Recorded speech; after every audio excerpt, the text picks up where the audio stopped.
Setbacks. We all experience setbacks, whether that's to do with our health, our work, our goals related to life. There will be times where we all feel like we have kind of lost track or have kind of crept back into old habits. So in this video today, I'm going to share the reasons why we often experience setbacks, what we can do about those, and how you can get back on track towards achieving your goals. So setbacks. Now, if you think about it, whenever we fall out of our routine, for example, we may be going on holiday, or we may be, experiencing a cold, a flu, we might be poorly. Anything that kind of, unexpected that comes our way, that takes us away from the things that we intended to do, you could kind of call that a bit of a setback. So a setback could be a good thing, it could be a bad thing. But the main thing is that it's about how do we get over that setback and how do we get back on track. Now, in my clinical practice, this is one area that I find lots of people really struggle with, because what tends to happen is that when a person, for example, is doing really well with a goal, let's say it's losing weight, they often feel like they've kind of lost it, is some of the language I hear. Can't do it anymore, it's not working, I failed. So what happens is the self-talk that comes with the setback actually then creates this reality in the mind that this is not working anymore.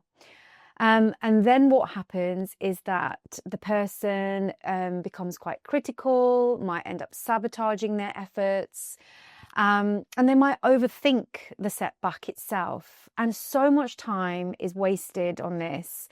And often it's because people don't know how to get back on track. Like it involves a lot of effort. And like I've said in my previous videos, the brain likes to keep us safe. It likes systems, it likes routine. Basically, it can be quite lazy at times. So it's easier to fall back into your old habits that you might have been in for a long period of time than actually trying to get back on track. Now, what the science shows, thankfully, is that it is possible to get back on track. Just because you've had a bad day, a bad couple of days or a week, or you've been away on holiday for 2 weeks, not done any exercise, indulged in lots of food and drinks, it does not mean that when you come back that you cannot start again, because the truth is you can. It just requires a little bit of planning, a little bit of effort, and a little bit of trust in yourself. And the way to kind of bring back that trust is to look at, how well you were doing before, for example, you went away, or how well you were doing before you got poorly, or before you had this major work deadline that's just taken you away from going to the gym, for example. So it's really putting things into perspective and just pausing and reflecting and thinking about, okay, why has this happened? And now how can I get back on track? So here are some tips on what you can do next time you feel like you can't do it anymore, or you're not going to be able to lose the weight that you want to do, or be able to kind of meet your personal best if it's like a running experience or a running goal that you are kind of trying to get back with. The science shows that whenever you fall out of a habit that you might not have been in for too long, the best thing to do is do what you did at the beginning, and hopefully that will be small and easy. So what you want to do first and foremost, even before you engage in the behavior part, so in the doing part of whatever it is you're planning to do, so whether that's exercise, trying to eat healthy again, trying to get an early night, or get down to the gym, you want to start to plan that. So what I mean by that is, when is that going to happen? So what day of the week, what time of the day, and what is it you need? You know, do you need to pack your gym bag in your car or take it with you to work? Or do you need to buy certain ingredients to make a healthy meal? Which day of the week you're going to do that? So these little sort of planning nuggets are going to help you achieve that goal again. If you say to yourself, I'm going to get back on track starting Monday, that is not enough for the brain to be able to be accountable and make you accountable to engage in that activity. So start small, start easy, but do the prep work before. So ideally, you want to do the prep work either the day before or a few days before, so that you feel like this is possible. You're building that self-belief and confidence in doing that behavior again. The other thing to remember, so I would say tip number 3, is to build the habit back into your routine, starting with one day at a time. So let's say you start from Monday, then maybe do it again on Tuesday, or leave a gap and do it on Wednesday or Friday. So it's rather than saying to yourself, I'm going to do it every day next week, you want to be realistic. You want to pace it so that you're more likely to do it. Tip number 4 would be to really think about those thoughts and that self-talk. Because what's going to happen is sometimes you're going to feel like you're fighting against the unhelpful thoughts, which are saying to you, I can't do this, this isn't going to work, I'm going to fail. So you want to really keep an eye out for these thoughts. And when you do have those thoughts, just take a note of them. Just, internally notice that they're there and let them go. If you focus on those thoughts, it's going to stop you from doing 1 and 2, which is planning and action. So try to be mindful of those thoughts as they come and try not to focus on them too much. So number 5, I want you to think about this in a way that sparks curiosity. So rather than beating yourself up about the setback, just sit back and think about the why. Why has this happened?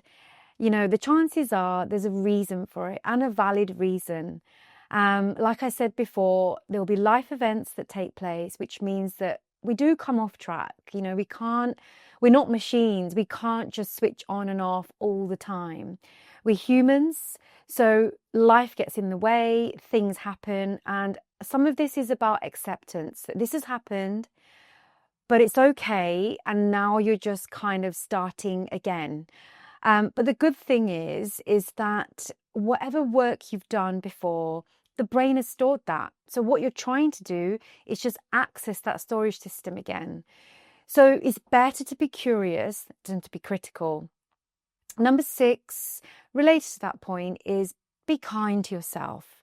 Research shows that when we are compassionate, which means when we are kind of more forgiving and more loving towards ourselves, not only does it help you achieve your goals and to kind of forgive yourself, but it also helps with the way in which, you kind of perceive the world or the people around you. You're more likely to be more forgiving of them.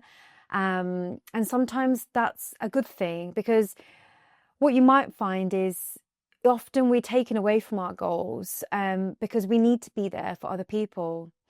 Like if you're a parent like me, sometimes we need to be there for our kids. We need to do things for them, which means less time for ourselves, less time for work, less time for doing all those healthy things that we want to do. So it's really thinking about, where am I here? Why has this happened? And, just trying to not be too hard on yourself. Number 7, I would say, is always go back to the why, in terms of why is it this means so much to you, and why is it so upsetting when you're not able to either do it or get back into it? Because there will be a deeper reason, a more value-based reason that's attached to importance and meaning. A lot of the time, when we are trying our best at something to do with our health, whether we're trying to do something healthy for ourselves, it's because we value that. You know, we value our health, or we value that activity, because deep down we know it's good for us, even though it's so hard to get going, or so hard to stay motivated. Because you got to think, if it didn't mean anything to you, you wouldn't probably do it in the first place. Because sometimes we do things and then we completely give up on them, or we do things and life gets in the way and we want to start doing them again. And that just shows that actually that's probably a value-based goal, without you probably even knowing that it's a value-based goal. And that's why you might get upset when you're not able to spend as much time on it, or that you feel as though, you know, you're not able to do it again. So those are the things to remember when it comes to getting back on track. Trying to sort of think about these sort of tips that I've shared with you today, around compassion, curiosity, the why, the planning, and making sure that all of these things are kind of thought about, and that they're all part of the system that you're trying to create.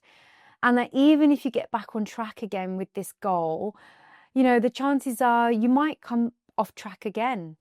But the more and more you remember these things and you try to even utilize one or two of them, it's just going to help you to get back and achieve that goal that you really want to achieve. So I hope you found this video useful. Please leave any comments or suggestions around this topic that I've shared with you around setbacks. And I look forward to seeing you again in the next video. And if you haven't already, then please hit the subscribe button. Thank you for watching.